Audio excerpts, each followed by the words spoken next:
Halo, selamat pagi semuanya. Salam sehat selalu, salam sejahtera selalu, dan semoga teman-teman juga dalam keadaan sehat-sehat ya. Terima kasih kepada teman-teman yang masih stay tune di channel saya, dan subscriber dan unsubscriber, terima kasih ya sudah menonton video saya. Nah, kembali lagi bersama saya, Kontreng Fans Club. Oke, saya adalah Kontreng ya, semuanya sudah tahu Kontreng ya kan. Nah, saat ini saya adalah PMI Hong Kong yang ada di Hong Kong, yang masih bekerja di Hong Kong ya. Dan kemarin saya menerima telepon dari salah satu follower sekaligus subscriber sekaligus penonton setia dari channel YouTube saya, karena mbaknya ini kayaknya mau pulang dan entah cari ganti ataukah memang sudah gantinya ini mbaknya yang mencarikan dengan proses calling visa ya. Nah, jadi besar kemungkinan memang ini dipekerjakan untuk menggantikan mbaknya, demikian ya. Jadi majikannya dan mbaknya ini udah tak saling tahu.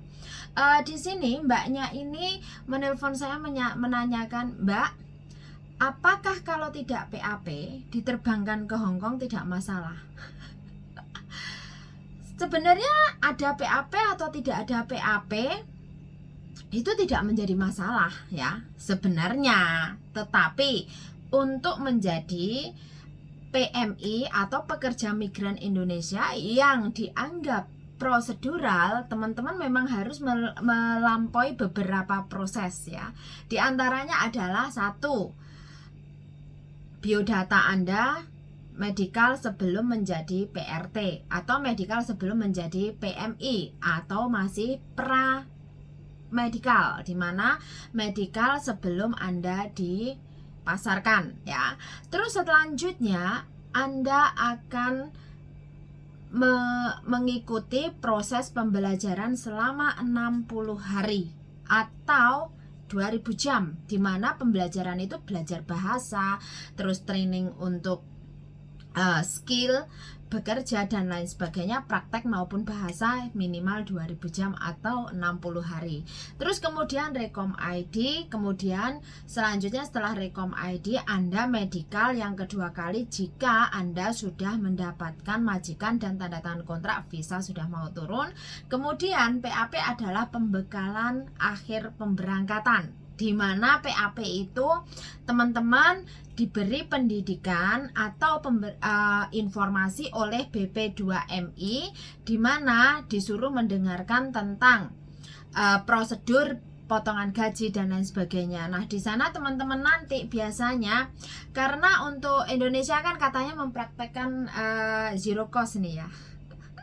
Nah, kemarin ada yang bertanya ke saya, "Beb," nah ini teman lama, dia kembali lagi ke Hong Kong setelah sebelumnya memutuskan pulang ke Indonesia untuk rencana tidak kembali lagi, ternyata kembali lagi. Nah, dia prosesnya melalui agen yang sama yang dulu memproses dia. Agen ini kebetulan saya kenal sebenarnya, tapi memang agen ini bermasalah sih secara sistem, tapi ya sudahlah. Tapi saya tidak ngomong agen itu pada dasarnya memang money oriented, dimana agen itu hanya berfokus pada bisnis. Yang namanya bisnis ya nggak mau rugi ya, jadi perhatikan baik-baik. Nah, teman-teman biasanya di saat PAP disuruh menandatangani persetujuan zero cost, yang artinya Anda tidak dipungut biaya. Tapi kenyataannya apakah demikian? Kenyataannya ya tidak. Kenyataannya teman-teman biaya sendiri sebenarnya, keluar uang sendiri. Dan kalau teman-teman tidak keluar uang sendiri, artinya teman-teman setuju menandatangani hutang piutang pembiayaan atau hutang piutang untuk living cost, termasuk juga uang pesangon. Nah, jadi kalau teman-teman dapat uang pesangon ya harap diperhatikan gitu loh, apakah itu hutang ataukah bukan ya kan. Jadi ya harap diperhatikan. Kalau nanti ternyata itu hutang dan potongan gajinya bertambah, apalagi kalau teman-teman memilih untuk potongan gaji, jangan sekali-kali membandingkan rupiah dengan dolarnya, karena surat perjanjian yang kalian tanda tangani kita tidak tahu. Kalau kalian membandingkan uang dolar ke rupiah ya pasti beda, pasti akan merasa kena overcharging dan lain sebagainya. Jadi sebelum teman-teman proses, diharapkan tanya kembali kepada PT-nya. Karena untuk urusan potongan gaji itu sama PT. Anda mau pilih yang zero cost, bayar di depan, atau Anda mau yang potongan gaji.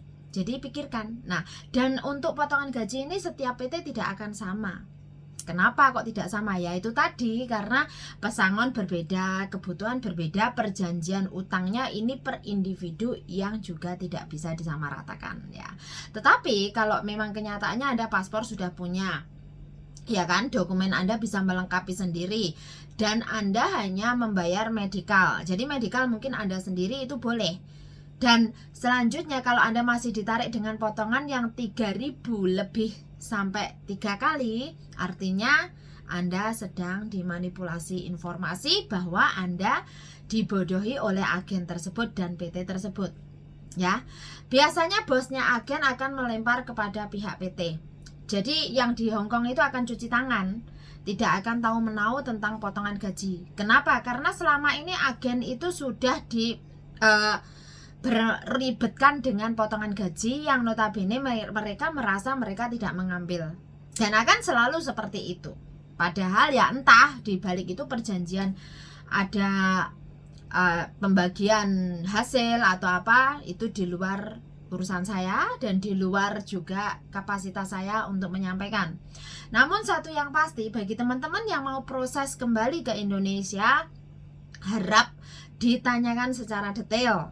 Kalau sudah ada dokumen sendiri, paspor masih aktif, itu bagaimana potongan gajinya? Kalau paspor sudah mati bagaimana? Terus kalau ternyata data kita beda KTP dengan paspor bagaimana? Ada ndak biaya tambahannya? Nah, ini harap dijelaskan juga biar kedepannya tidak ada lagi belakangnya tidak ada lagi kasak kusuk ya. Jadi kepada teman-teman semuanya yang di Indonesia, meskipun agen tersebut saya kenal, terus staffnya itu juga teman saya, bukan berarti sistem support sistem kerjanya bagus, tidak juga ya. Jadi karena agen ini bergerak dalam bisnis, ya kan, dan staff ini bekerja mengikuti aturan bosnya agen. Jadi kadang staffnya juga susah untuk merespon teman-teman bagaimana sih memberikan saran maupun bagaimana sih memberikan solusi terbaik. Kadang mereka susah karena mereka juga di satu sisi mereka harus cari customer, ya kan. Ini sales, karena staff agen itu termasuk sales ya. Jadi harus cari bonus untuk dirinya kalau memang mereka minta bonus. Tapi kalau tidak ada bonus ya mereka cukup ada tanda tangan, terima gaji, selesai ya, diproses. Misalnya per hari harus proses berapa, jadi ada deadline dan kejar targetnya. Nah, itu adalah kerja staf agen. Dan belum lagi harus fucak dengan beberapa dokumen yang dimana mungkin mereka fokusnya pun juga tidak hanya pada satu dokumen. Nah, kenapa teman-teman juga disarankan kalau sudah menaruh biodata di satu agensi, kemudian misal nih teman-teman proses dengan agensi ini, nah itu harus sering-sering bertanya, Mbak, prosesku sampai mana? Apakah sudah diproses? Nah, karena memang untuk cancel dalam artian kadang ini juga buat staff agen ya, semuanya buat staff agen, buat juga teman-teman semuanya, mari belajar bersama bahwa kalau terjadi pencancelan dari pihak imigrasi atau pemberitahuan bahwa majikan itu tidak layak untuk mempekerjakan atau persyaratan untuk mempekerjakan PRT itu tidak bisa, maka biasanya pemberitahuannya itu sangat mepet. Nah, biasanya pemberitahuannya sangat mepet dan teman-teman hanya dikasih waktu sampai akhir visa aja untuk cari majikan. Nah, kalau seperti ini pemberitahuannya di agen, dan agen ya harus kasih tahu ya kepada PMI-nya, PRT-nya, jangan disimpan sendiri, jangan menunggu, nanti kasihan mbaknya ini nggak ada waktu untuk cari majikan baru. Nah, dan untuk cancel ini boleh oleh kedua belah pihak ya, oleh PRT juga boleh, atau calon pekerja juga boleh di cancel, sama majikan juga boleh di cancel. Dan dalam proses aplikasi cancel job, cancel kontrak, ya kan, cancel aplikasi visa, itu tidak ada pembayaran yang wajib dibayarkan, kecuali kalau mbaknya sudah medical, karena medical itu kan dibayar majikan nih.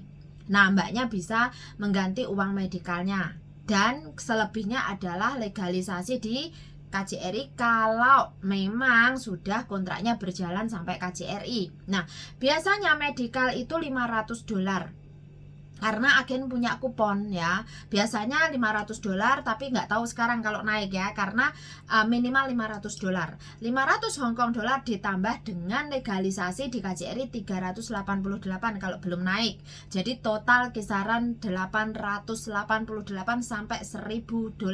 Kalau kalian disuruh mengganti rugi melebihi itu, artinya agen Anda memang ada sesuatu. Nah, padahal di sini kedua belah pihak, baik agen maupun pekerja, itu boleh mengcancel kontrak atau cancel aplikasinya dengan alasan yang jelas, entah apapun alasannya. Nah, sementara kalau majikan memberikan alasan mengcancel kontraknya dengan alasan si A ini nggak cocok dan lain sebagainya, entah berbagai alasan pun boleh, dan alasan itu tidak perlu disampaikan kepada pihak kedua.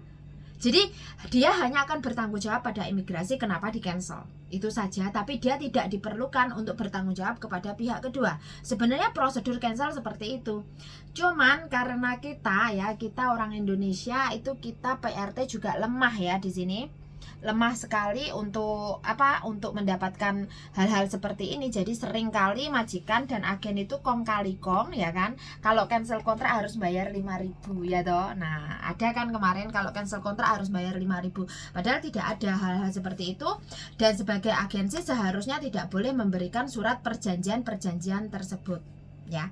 Kalau Anda cancel kontrak Anda akan diganti 5.500, tidak ada perjanjian, itu tidak ada, dan sudah dibuktikan oleh Mbak Wati yang kemarin mendapatkan kasus tersebut, di mana 17 Desember 2021 beliau dilanjutkan ke Labor Departemen karena dilaporkan oleh calon majikannya yang notabene mbaknya ini mengcancel proses yang baru beberapa hari. Jadi pihak Labor Departemen atau Labor Tribunal pun menolak kasus tersebut dikarenakan memang tidak ada aturan tersebut kecuali visa appointment sudah di-approve. Nah, sementara visa appointment pun sudah di-approve, itu masih bisa di-cancel gitu loh. Baik dari pekerja maupun dari majikan juga boleh di-cancel dan tidak perlu bayar ya. Jadi yang perlu diketahui teman-teman adalah cancel visa itu tidak perlu bayar, cancel kontrak ya tidak perlu bayar. Kalau kalian disuruh bayar selain mengganti uang legalisasi dan juga uang medical, itu tidak ada, selebihnya pasti tipu-tipu. Terus kalau disuruh mengganti, misal ada transaksi ya minta kwitansi, kalau nggak ada kwitansi jangan dibayar. Terus bagaimana dong Mbak, kontrak dokumen saya kan ditahan sama agensi karena kemarin diproses. Lapor ke KJRI atau bawa polisi, silahkan lapor polisi. Sebenarnya kalau kayak gini KJRI pasti nanti biasanya di bagian pengaduan nih, udah beberapa kali ya, itu ada yang menyampaikan ke saya cenderung menyalahkan si korban. Jadi cenderung menyalahkan si PMI-nya karena seharusnya kamu tuh nggak boleh cancel. Nah, padahal kalau majikan cancel pun juga boleh ya. Bahkan majikan terlalu sering melakukan itu. Nah, bahkan majikan itu kadang menggunakan nama orang lain, tanda tangannya dia, atau menggunakan nama orang lain, tanda tangan orang lain, hanya untuk mendapatkan PRTA demi menunjukkan ke orang sana yang sebenarnya mereka nggak butuh pembantu juga ada ya, atau memang sebenarnya employer is not eligible to hire a helper. Nah, sementara persyaratan untuk meng-hire helper itu diantaranya adalah majikan wajib memiliki tabungan minimal 150.000 Hong Kong dollar, terus harus memiliki gaji minimal 20.000 per bulannya. Jadi harus ada, dan persyaratan itu bank statement atau tabungan 3 bulan minimal awal. itu wajib ditunjukkan ya. Kalau tidak ada, nanti misal nih kurang dari 150.000 bagaimana Mbak Kontring? Itu tergantung pada imigrasi kebijakannya. Karena akan dilihat gajinya ya kan, terus tidak hanya gaji pada kalau ternyata si istri yang ngejeng ya kan, terus dia nggak kerja bagaimana? Nah boleh asal dia punya tabungan. Jadi saya dulu juga sama di Taipo, majikan saya atas nama majikan perempuan saya nggak kerja. Beliau nggak kerja, beliau sudah doyau, beliau sudah retire, sudah lama ya. Dan tapi beliau punya uang, bahkan beliau bisa ngejeng pembantu lebih dari satu. Buktinya setelah saya nggak ada, beliau ngejeng 2. Karena kenapa ngejeng 2? Karena rumahnya besar, pindah di 4 lantai 4 ya, ada lantai 3 ditambah bengdoi. Terus masih ada bayinya karena kebetulan anaknya yang kedua menikah dan punya anak, jadi punya cucu. Nah terus masih ada mobil 3. Nah jadi di situ majikan saya yang di Taipo itu mungkin memang pelit, tapi urusan uang beliau pelit benar. Makanan juga dikatakan pelit banget tidak, tapi beliau itu majikan yang memberikan contoh profesionalisme. Jadi beliau membatasi yang seharusnya dibatasi.